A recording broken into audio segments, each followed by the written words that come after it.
예, 할렐루야 샬롬 하고 우리 인사합니다. 할렐루야 샬롬 샬롬 샬롬 샬롬 샬롬 샬롬. 하나님 사랑합니다. 여러분 주 안에서 사랑합니다. 오늘 81편 너무 유명한 내 입을 크게 열라이죠. 예, 깃딧에 맞춘 노래라고 이렇게 나와 있는데요. 깃딧이라는 말은 기쁜 곡조, 깃딤이라고 하죠. 깃딤에 맞춘 노래, 기쁜 곡조라는 뜻이라고 합니다. 장막절에 불렀던 찬송시, 이스라엘 백성들이 찬송을 부르면서 하나님의 은혜를 생각하고 감사하고 즐거워했던 그러한 시입니다. 국민이 어려움을 당할 때 대통령이 담화문을 발표하듯이 하나님께서 고난 속에 절망하고 있는 성도들을 향하여 위로하여 주기 위해서 담화한 그러한 하나님의 말씀입니다. 이런 기쁜 곡조로 또 이렇게 기쁘게 하나님께서 말씀하시죠. 우리의 능력이 되신 하나님을 향하여 우리가 기쁘게 노래하고 하나님을 향하여 즐거이 소리칠지어다. 시르를 보며 소고를 치고 아름다운 수금의 비파를 아우를지어다. 이는 이스라엘의 율례요 야곱의 하나님의 규례로다. 그랬더니 하나님 애굽 땅을 쳐 나가시던 때 요셉의 족속 중에 이를 증거로 세우셨도다. 거기서 내가 알지 못하던 말씀을 들었나니. 그랬더니 8절에 내 백성이여 들으라. 내가 내게 증언하리라. 이스라엘이여 내게 듣기를 원하노라. 너희 중에 다른 신을 두지 말며 이방신에게 절하지 말라. 그렇게 하면 내가 내 하나님이 내 입을 크게 열라. 내가 채워줄 것이다 라고 하나님께서 말씀하시죠. 본문의 주된 내용, 고난 중에 부르짖는 기도에 응답하신 하나님의 위대하신 구원 역사를 회고하고 하나님의 뜻에 항상 순복할 것을 다시 한번 다짐하고 되새기는 그러한 시다. 왜 우리가 하나님을 향하여 기뻐하며 찬송해야 할까? 1절에서 4절에 특히 1절에 우리의 능력이 되시는 하나님을 향해서 기쁘게 노래하며 야곱의 하나님을 향하여 소리치자. 2절에는 소고를 치고 아름다운 수금의 비파를 아우를지어다. 3절에 나팔을 불지어다 라는 말씀. 모든 악기를 총동원하여 하나님께 기뻐하게 하면서 찬양할 것이다 라는 그러한 그 고백이 들어있죠. 이 말씀은 구원받은 백성들은 속박에서 벗어나 구원의 반열에 선 하나님의 백성인 삶이 기쁘고 즐거워해야 한다. 이 찬양은 단순한 노래가 아니고 성도의 찬양은 하나님의 보좌를 움직이는 그러한 찬양이다. 그래서 우리가 찬양과 경배가 중요하죠. 사무엘상 16장 23절에 다윗이 수금을 탈 때 사울의 마음에서 악령이 떠나갔다라고 하죠. 우리 마음에 무엇을? 우리 마음에 나쁜 것들을 찬양함으로 인해서 비워내죠. 하나님을 기억하죠. 하나님을 마음에 더 깊이 사모하며 담고 어디로 달려가요? 하나님 앞으로, 주 앞으로 달려가 우리가 무릎을 꿇고 경배하고 그리고 기뻐하며 찬양하는 찬양과 경배가 이래서 중요하다. 우리는 항상 예배 때마다 찬양과 경배로 나아갑니다. 준비하는 게 아니고 마음의 준비이지만 사실은 예배가 시작이 되는 거죠. 역대하 20장에 여호사와 당이 노래하는 자를 택하여 거룩한 예복을 입히고 군대 앞에서 행하며 야훼께 감사하세 그가 자비하심이 영원하도다 라고 찬양함으로 유다가 전쟁에 승리를 거두게 되었다라고 기록되어 있습니다. 우리가 무엇보다 입을 크게 열어 찬양을 부를 때 그 가스대로 하나님이 역사하시는 줄 우리가 믿고 항상 구하고 기쁘게 찬양하시는 저와 여러분 되시기를 주님의 이름으로 축복합니다. 미국의 켄터키라는 사람, 너무 잘하는 사람이죠. 65세에 사업에 실패하고 중환병에 걸려서 병원에 입원했습니다. 절망 가운데 있던 그런 밤중에 새벽에 병원 복도에서 누군가가 찬송을 부르는 소리를 듣습니다. 너 근심 걱정 말아라 주 너를 지키리. 이 찬송 소리를 따라서 켄터키는 문을 열고 어디서 나나 찬송 소리의 주인공을 찾습니다. 그런데요, 깜짝 놀랐어요. 이 사람은 두 다리가 절단된 50세가량의 남자였다고 합니다. 켄터키는 충격을 받습니다. 그런 처지에 있으면서 어떻게 찬송을 부릅니까? 그 말을 했더니 전쟁터에서 두 다리를 잃었습니다. 그렇지만 나에게는 두 팔 있고 눈, 코, 입이 있고 예수 믿고 구원받아 천국 갈 것 생각하니 너무 기뻐서 찬송을 부를 수밖에 없습니다. 켄터키는 다시 찬송을 불러달라고 청하고 그도 찬송을 함께 부르다가 성령의 역사로 병에서 고침을 받고 새롭게 재기를 합니다. 대공황되어서 먹을 것이 없어 급식소에 먹을 것을 얻으러 갔더니 자기 앞사람까지 옥수수죽이 끝나버렸어요. 저도 옥수수죽을 알거든요. 예, 우리 학교 다닐 때 옥수수죽이 나와가지고 쭉 어려운 아이들 배급을 줬었는데 너무 그게 맛있고 먹고 싶어가지고 도시락하고 바꿔 먹었던 그런 기억이 있습니다. 예, 가마에 넘쳐 붙은 것이라도 떼달라고. 내 앞에 가서 딱 먹을 게 끝이었으니 얼마나 먹고 싶겠어. 배는 고프고. 그랬더니 그걸 떼서 먹게 그걸 뜯어줬습니다. 근데 그게 너무 바삭바삭하고 누룽지같이 됐겠죠. 옥수수죽이 들러붙어가지고. 그게 고소해가지고 예, 그걸 먹으면서 좋아했어요. 그때 하나님이 지혜를 주셨다고 그래요. 아, 이것을 닭고기에다가 입혀서 튀기면 맛있겠다. 그리고 그것을 예, 닭을 한 마리 사다가 예, 그것을 밀가루를 입고 튀겨서 시장에 내다 파니 사람들이 먹어보고 맛있다고 장사가 너무 잘 됐다고 그러죠. 혼자 할 수가 없어서 그 기술을 가르치면서 동업자를 늘려가면서 한 것이 전 세계에 켄터키 프라이드 치킨으로 퍼져서 그 할아버지, 그죠? 항상 보면 배 뚱뚱한 할아버지, 하얀 양복 입으신 그 할아버지 계시죠? KFC가 된 거예요. 그 상표 영감님이 바로 그 켄터키. 하나님은 우리의 찬송을 이렇게 기뻐하신다. 찬송하는 사람 그 소리 듣고 예, 같이 찬송 부르자고 모셔다가 부르다가 그만 자기 병 낫고 그렇게 해가지고 또한 하나님을 찬양하고 그런 삶을 살았더니 하나님께서 하늘에서 이런 지혜를 주시고 근데 그 지혜를 그냥 받기만 하고 말았으면 더 안 되겠죠. 그거 받고 열심히 노력해서 거기에 대한 얘기들이 이러하니까 일화가 많습니다. 그 소스를 그냥 가지고 다니다가 아무리 그 전에도 아무도 그걸 듣질 않았는데 1만 번째인가 그것을 그 소스를 가지고 가서 했더니 한 집에서 그걸 해가지고 뭐 2집 정도가 3집 정도가 이렇게 한 게 나중에 이렇게 아주 큰 경영이 이 계단과 단계의 그 고통스러움과 아픔과 절망은 또 얼마나 많았겠습니까? 끝까지 간 거죠. 이스라엘을 구원하신 하나님은 또한 어떤 하나님이신가? 5절에서 7절이죠. 애굽에 종살이 하던 이스라엘 백성들을 하나님께서 그 고역에서 벗어나게 하시고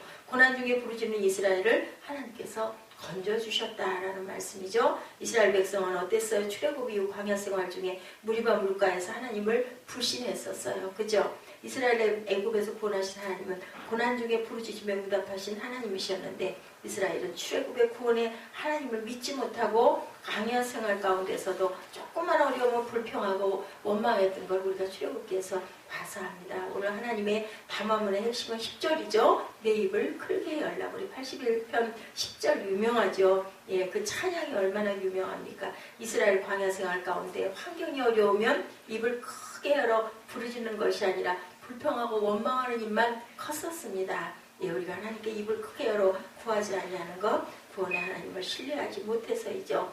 여호사밧 왕이 전쟁을 하면서 슬로건이 역대하 20장 20절 이하에 야훼를 신뢰하라. 그의 선지자를 신뢰하라. 그리고 야훼를 찬송하라. 신뢰하지 못하면 우리 입이 크게 열리지 아니하죠. 우리가 정말 마음에 그 아픔이 있거나 고통이 있거나 불만이 있거나 우울하거나 기분이 안 좋을 때 찬양하기가 굉장히 어렵습니다. 근데 한번 입을 열어서 찬양하다 보면 내 마음이 녹아지는 걸 느끼죠. 내 마음에 그저 가라앉아지고 아유 하나님이 계신데 이런 마음이 듭니다.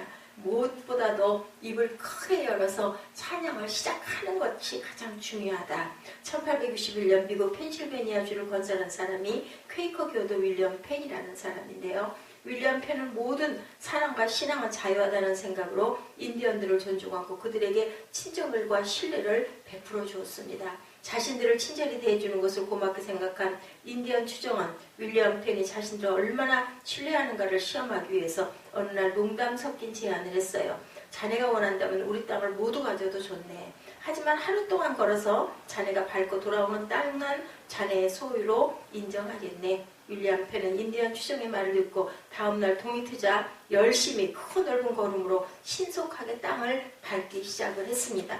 그리고 저녁이 되어 돌아와 당신의 말대로 아침부터 걸어 이제 돌아왔으니 이 땅을 나에게 주시오. 인디언 추정은 농담삼아 한 말을 믿고 하루 종일 걸어서 땅을 밟고 돌아온 윌리엄 펜이 자신을 신뢰해준 것이 너무 고마워서 약속한 대로 그가 걸어 돌아온 땅을 떼어주었고 그 땅이 펜실베니아주의 수도 필라델피아의 일부가 되었다고 합니다.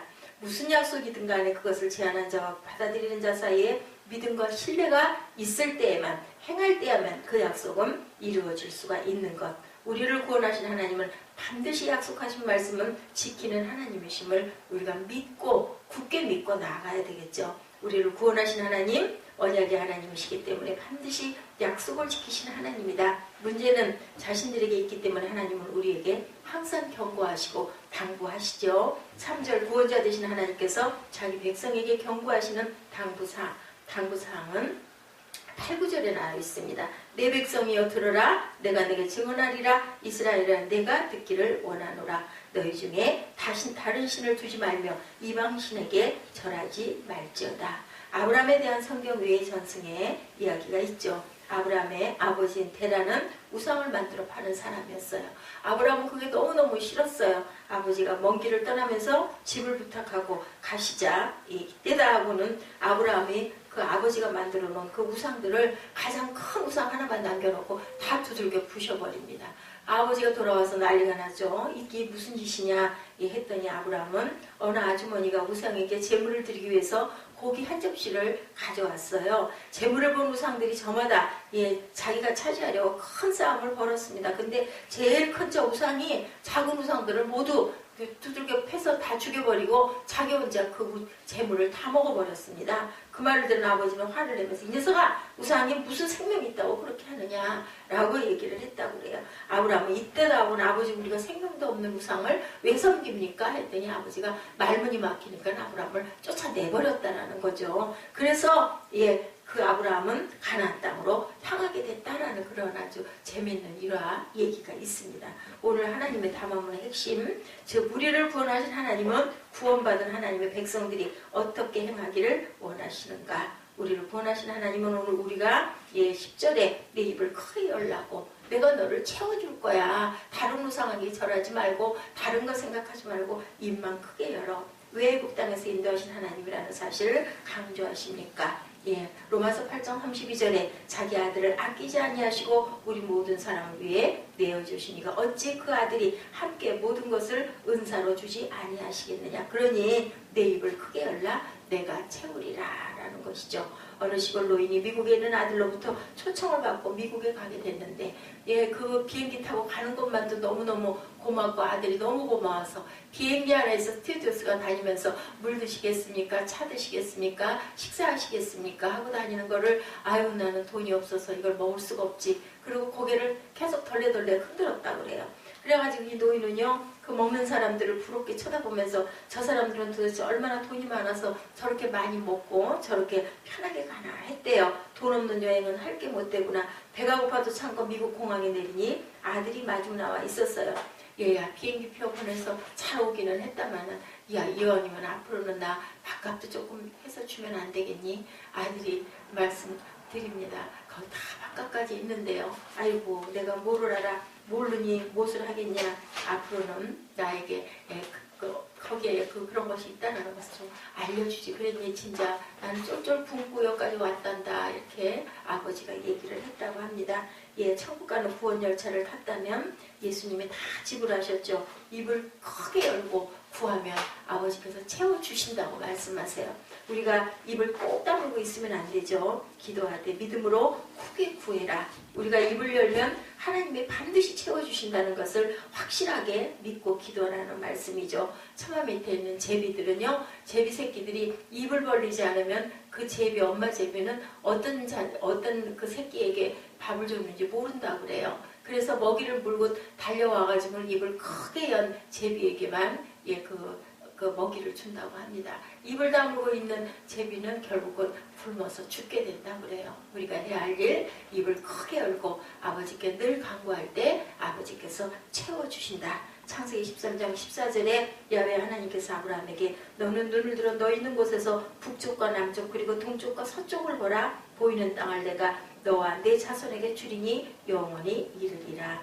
너는 일어나 그 땅을 종과 횡으로 두루 다녀보라. 내가 그것을 주리라. 그럴 때 아브라함이 일어나 장막을 걷어 헤브론으로 옮겨 거주하고 거기서 야훼의 제단을 쌓았더라.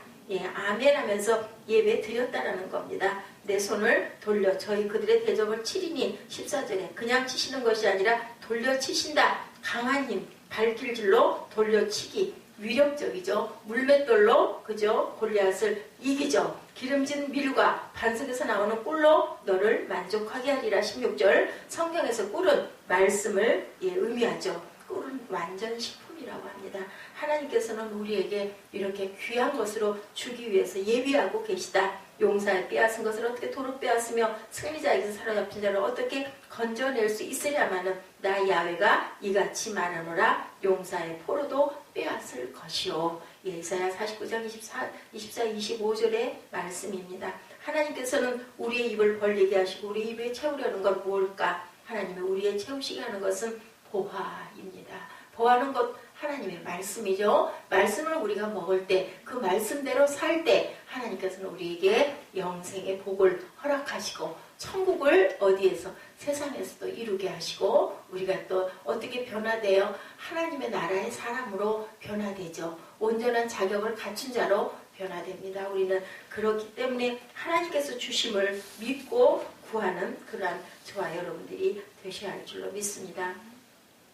아이들이 초등학교 입학할 때 이스라엘 아이들은요 회당에 선생님에게 제일 먼저 아버지가 데리고 간다고 합니다. 하자는 어린이를 데리고 회당에 있는 돌판 앞으로 데리고 가고 돌판에는 성경 말씀이 새겨져 있는데 그것을 외우게 한 다음에 꿀단지를 이 돌판에 부어서 꿀이 흐르게 한다고 해요. 어린이는 엎드려서 꿀을 핥아 먹어요. 하나님의 말씀은 꿀과 같이 달다는 것을 몸으로 깨닫게 하기 위해서 이렇게 한다는 거죠. 이어서 하장과 어린이와 아버지가 함께 무릎을 꿇고 모든 진리를 깨달아 알 수 있는 지혜로 달라고 기도하고 이것이 초등학교 입학식의 끝이라고 합니다. 항상 하나님의 말씀이 하늘에서 주시는 지혜다, 진리다 이런 마음을 가지고 하나님의 귀한 말씀을 묵상하셔서 삶을 승리로 그리고 땅을 천국으로 그리고 우리가 천국 갈 때까지 그러한 귀한 이김의 승리의 삶을 사는 저와 여러분 되시기를 주님의 이름으로 축복합니다. 107편 9절에 저가 사모하는 영혼을 만족해 하시며 줄인 영혼에게 좋은 곳으로 채워주시미로다 라고 말씀하고 있어요. 오늘도 귀한 하루 복된 하루 아버지가 주셨으니 낭비하지 말고 허비하지 말고 기쁘게 최고의 최선을 살아가시기를 주님의 이름으로 축복합니다.